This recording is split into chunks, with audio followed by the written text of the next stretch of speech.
Hi hello నేనైతే మీ nature Harika అనమాట.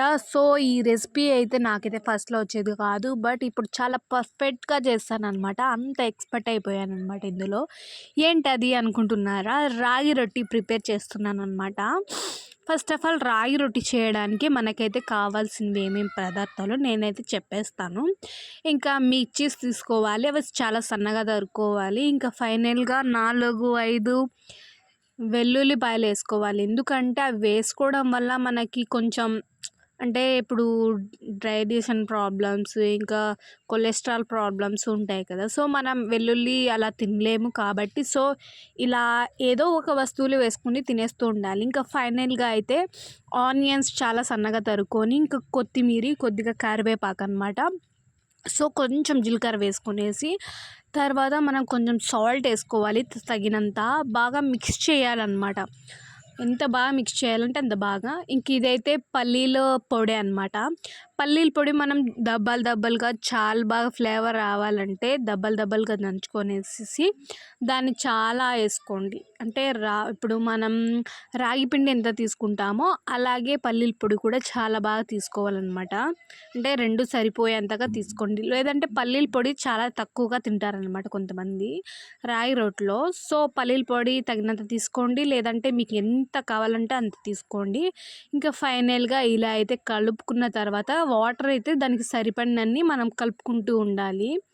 కావాలంటే తట్టుకునేటప్పుడు మనం మళ్ళీ పక్కన గిన్నెలో తీసుకొని కొద్దిగా జీలకరించుకోవచ్చు. సో మనం గట్టిగా చపాతీ పిండే ముద్ద కలుపుకుంటాం చూడండి, అలా కలుపుకోవాలి.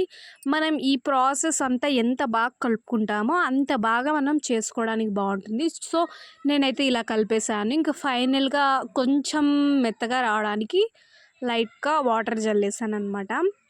ఇలా కలిపేసిన ఒక 10 నిమిషాలకి మనం ఆలోపు క్లాత్ కానీ తట్టుకోవడానికి ఏదో ఒకటి తీసుకొచ్చుకోవాలి. దాన్ని వాష్ చేసుకొనేసి ఇంకా ఫైనల్గా ఇక్కడ నేనైతే తేమ బట్ట మీద అయితే తడుతున్నాను అనమాట. మనకి చేతికి కచ్చుకున్నప్పుడల్లా వాటర్ అద్దుకొనేసి దాంతో మనం తట్టుకుంటూ ఉండాలన్నమాట. అలా చిన్న గిన్నెలో పెట్టుకొనేసి ఇలా అంటే పల్చగా తట్టుకుంటే బాగుంటుంది, బాగా కాలుతుంది కూడా. సో అలా నీట్గా పల్చగా తట్టుకొనేసేసి ఇంకా మనం ఆలోపు ప్యాన్ వేడి చేసుకుంటూ ఉండాలి. ఇది తట్టేసిన తర్వాత మనమైతే ప్యాన్ మీద డైరెక్ట్గా వేసుకోవచ్చు కాబట్టి ఆలోపు మనం ప్యాన్ అయితే పెట్టేసి మనం ఇక్కడ తట్టుకుంటూ ఉండాలి. సో ఆలోపు తట్టేసిన తర్వాత ప్యాన్ హీట్ అయిందో లేదో మనమైతే చెక్ చేసుకోవాలి. చెక్ చేసుకున్న తర్వాత మనం తట్టుకున్న రొట్టె అయితే అక్కడ వేసేసుకొని ఆయిల్ అయితే మనం మెత్తగా కావాలంటే ఆయిల్ తక్కువ వేసుకోవాలి. సో మనకి గట్టిగా కావాలంటే ఆయిల్ కొంచెం బాగా వేసుకోవాలి, ఎక్కువ. వెంటనే దీన్ని తిప్పితే విరిగిపోతుంది. సో సిమ్లో అన్న పెట్టండి, లేదంటే హైలో అన్న పెట్టండి. హైలో పెట్టినప్పుడు ఆయిల్ బాగా వేయండి. సిమ్లో పెట్టిన తర్వాత తిప్పేసుకున్న తర్వాత ఆయిల్ వేసుకోవచ్చు. ఇలా మనము చాలా బాగుంటుందన్నమాట రాగి రొట్టి. ఇందులో మనము చట్నీలో కానీ పప్పులో కానీ ఎందులో అయినా కూడా చాలా బాగుంటుందన్నమాట.